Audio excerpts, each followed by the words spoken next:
Commercial Drive, a Vancouver hotspot that is a small business hive and arts hub all rolled into one. It perfectly showcases that cultural mosaic that Canada, or more specifically Vancouver, represents. Over the last 10 years, there has been one staple that has made me walk the drive over and over again, and that's Black Dog Video, one of Vancouver's last ever video rental stores.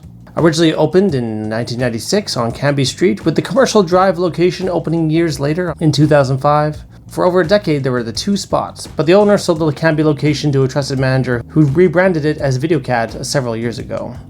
I've been going to Black Dog since around 2012. Before that, I was subscribed to Videomatica through an online DVD by mail rental service, not unlike Netflix when it first started. Videomatica closed down the rental service both in person and through the mail around 2011, I think. Before that, I rented from Rogers Video in Burnaby, but that closed once all the big chain stores did, along with Blockbuster. The smaller stores held out longer, but the video rental market was going down the way of the VHS. I remember my hunt for a video store that I could access, finding so many of them were closing down, but there was Black Dog Video hanging in there. Living in New West, it just wasn't feasible for me to go down to the Cambie location, but the Commercial Drive location was a half-hour detour on my way to and from work. I could make that work, and I did for about a decade. I felt invested, had a feeling of ownership over the store, like I was a truly valued customer. I felt like it was my responsibility as a movie lover to do my part to keep their doors open. I'm not some old fogey stuck in the past. Of course I have Netflix and I use it regularly. I'm not scared of change or progress. But I do believe in conserving art and culture. Being a lover of movies showed me the flaws in the streaming system. Often I would want to watch a movie and look it up, and more often than not, it just wasn't there. Netflix had selection, but it was inconsistent, only good for as long as they spent the money to license it. And if a title wasn't popular, what reason would they have to keep it around? There's always something to watch on Netflix, but honestly, more often than not, they don't have a movie that I'm seeking out.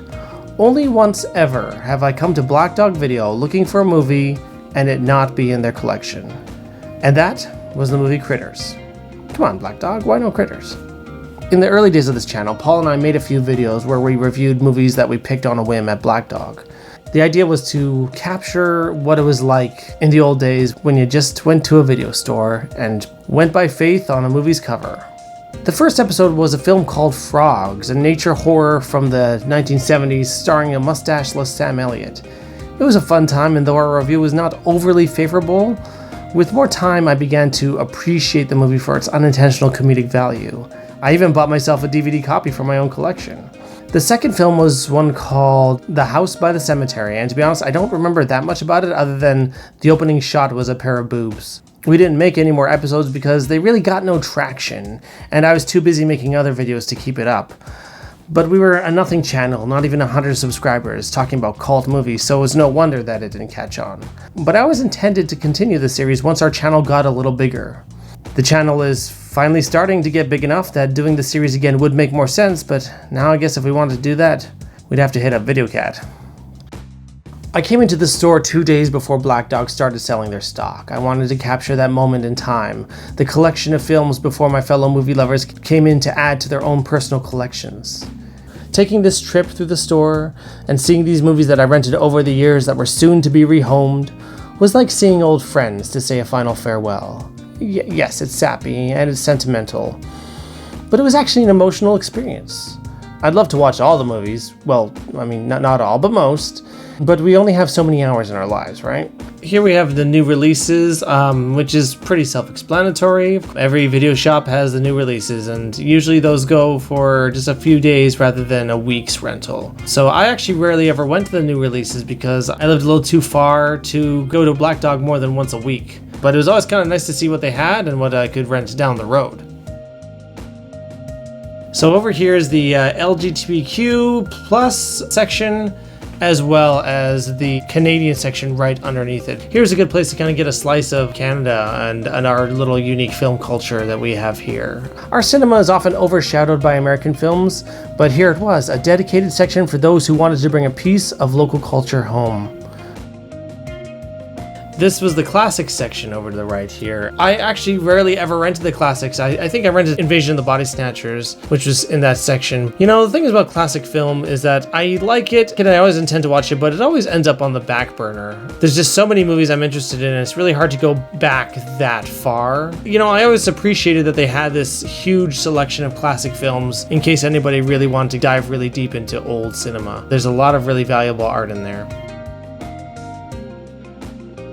The comedy section I'd go to every now and then, pick up a few films. For me, comedy is one of those things where it's a little hard to want to rent something based on the cover. You kind of have to go by reputation, but there's some amazing comedies that they had here. They kind of had these little like sub-genres within the overall genre, like John Hughes Presents and Seth Rogen Stoners, you know, like Mike Judge, yeah. You know, in case you kind of knew what kind of comedy you really wanted. There were always sections of the store that I would gravitate towards. I would always check out the animation section.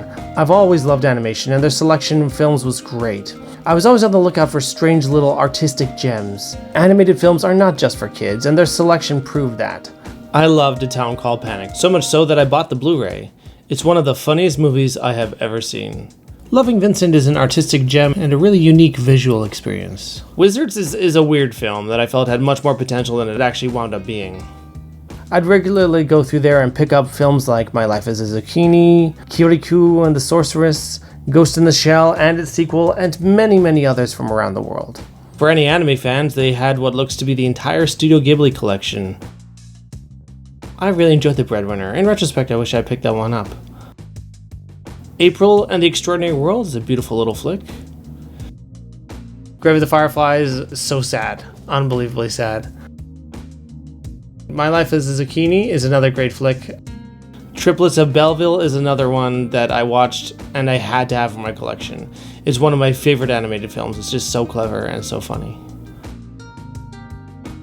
One of the ways they arranged their movies was by director. So if there are any filmmakers with distinct catalogs, you had a single destination to find them. There were numerous filmmakers that I wanted to do my own personal research on, but sadly I never got as far into anyone's catalog as I wanted. But this approach did lead me to some classics by directors that I needed to see more of, whether it was Spike Lee, Alfred Hitchcock, Peter Jackson, Guillermo del Toro, or even Kevin Smith.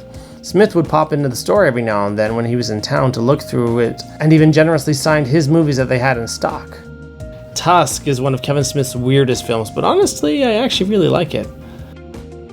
When Mad Max Fury Road came out, I took the opportunity to educate myself and watched for the first time all the original Mad Max films. That was a great time, and Fury Road didn't disappoint either. I thought it would be good to see more David Lynch, so I started at the beginning with Eraserhead, and it was unforgettable. I don't know if I liked it, but I'll never forget it.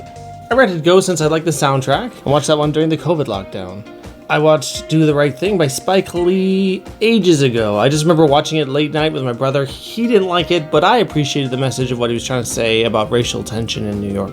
Diner was a 50s period piece that shows the discontentment as people chased cultural norms. And I did get myself caught up on Guillermo del Toro's filmography, with Kronos and Crimson Peak and some others. The foreign film section is one that I would often check out but rarely rented from, unfortunately. I always want to watch more foreign films, but often they kind of just sat on the back burner just due to time. Although I did rent an Afghani film called Osama that my wife recommended, and I wound up really appreciating that. I want to watch more Japanese films, particularly the work of Akira Kurosawa, since his work is so influential on the filmmakers that I grew up with and love. Sadly, I never got around to it. From TV shows, I didn't often rent from there, but I did watch Game of Thrones before that show fell apart by renting these very DVDs. There was a short-lived Canadian series called J-Pod that I really enjoyed, even though it wound up feeling kind of incomplete. Oh, and it was through Black Dog that I watched Freaks and Geeks. Great memories as I watched that show, because I was going through a really tough time in my personal life, and that was just something that really brought me a lot of happiness in a really dark time. Documentaries again, I did actually wind up watching a few of these, particularly the movie docs. I really like watching movie documentaries and music documentaries. Best Worst Movie I did not rent from Black Dog, but I actually bought it from Black Dog during a DVD sale when somebody dropped off their collection. And that's a great little flick.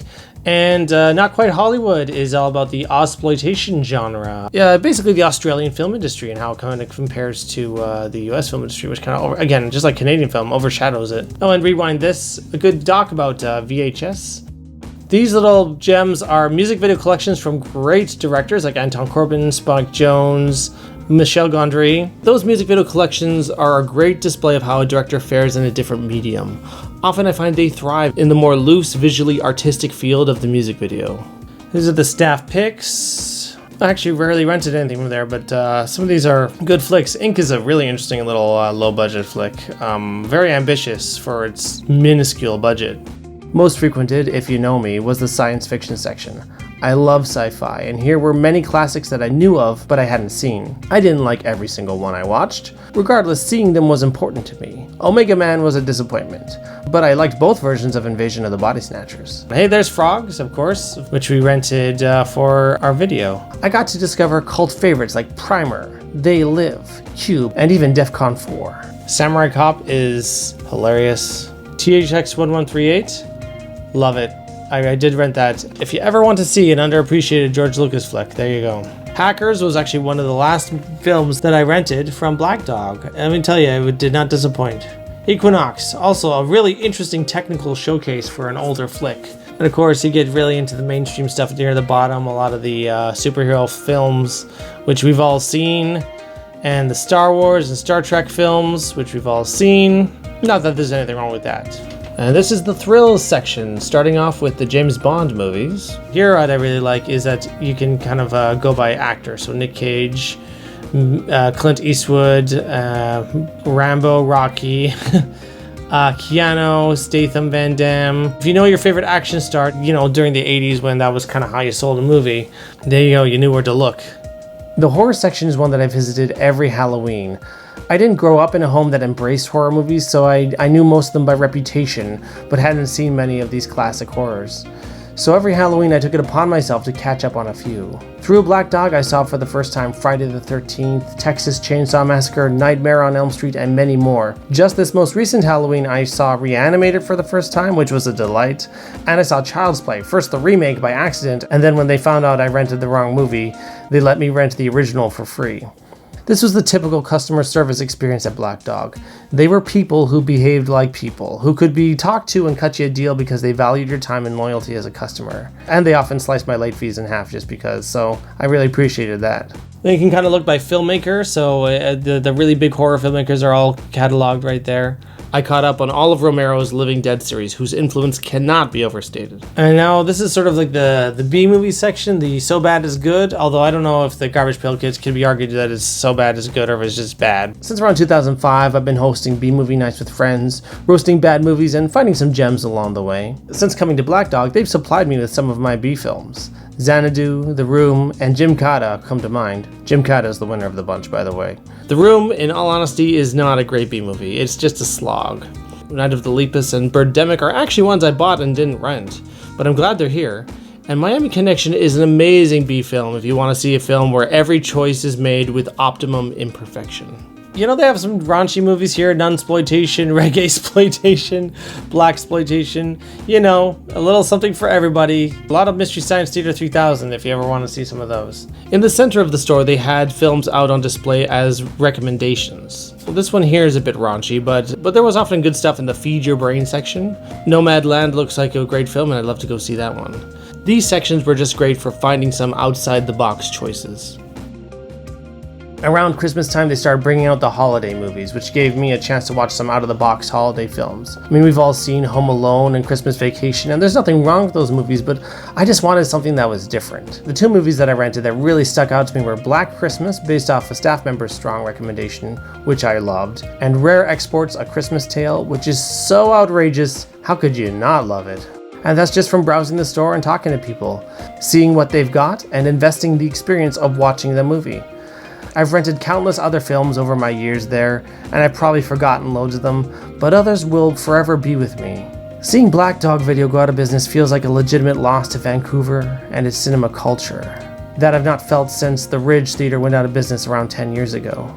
Maybe the next generation will have no idea what they're missing out on, or maybe they will hear about it and wish they were there.